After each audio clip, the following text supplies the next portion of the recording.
When I was writing my book, How to Sew a Button, I reached out to grandmothers from all around the country to see what I could learn.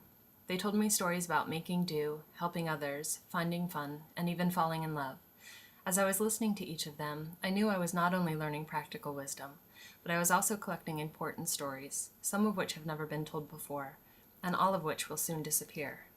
There's something special about hearing these women tell their stories in their own voices, so I recorded my interviews with each of them, and even though you can hear me frantically taking notes with my pencil or keyboard in the background, I wanted to share them with you.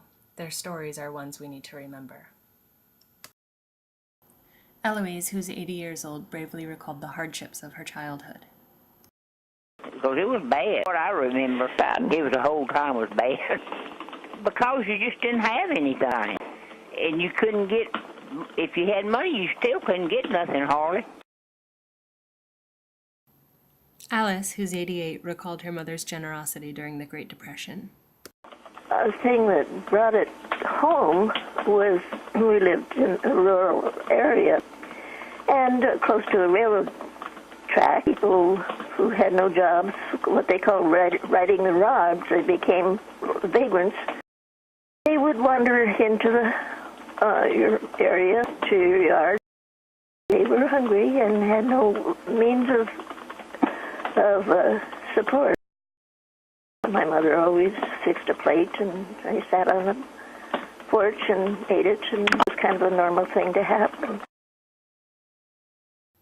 Jean, who's 91, gave me advice on saving money. Well, pay as you go along, not go back and have a lot of debt. I think that's probably the main thing. Realize what money is worth. Ruth, who is 95, told me a story about the men who would sing out their wares in the street. He would sing out his wares.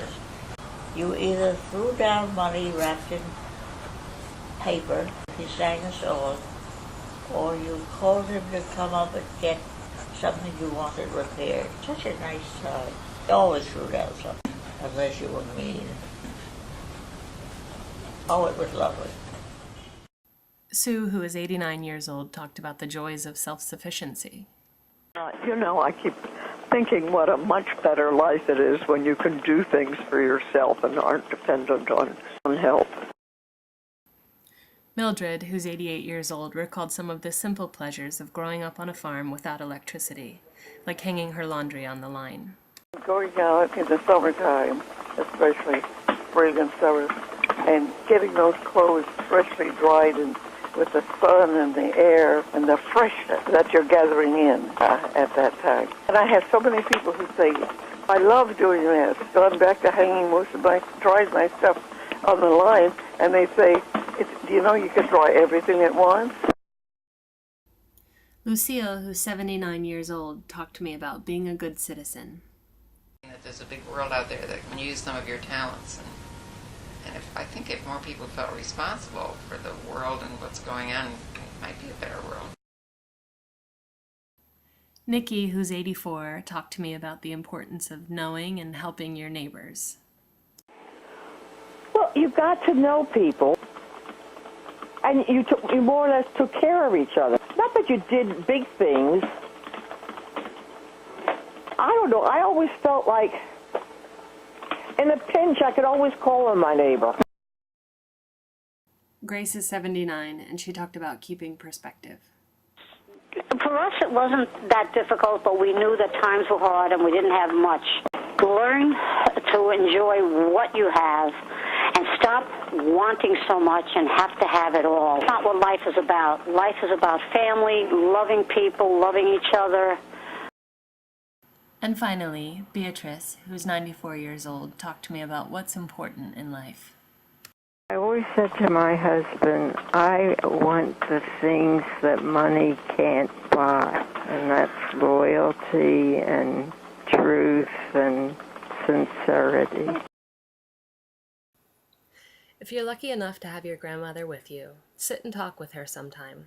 Ask her big questions like what's the secret to a happy marriage? And little ones like when is the first time she put on lipstick? Ask her nice questions like what she did for fun. And cheeky questions like if her father ever made whiskey in the basement and if she ever snuck a taste. Ask her how she managed, or just ask her to tell you a story, any story. I guarantee you'll be surprised by what you'll find out.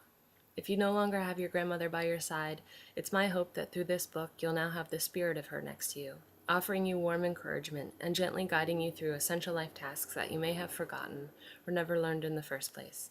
I hope it will offer you calm, comfort, and above all, confidence.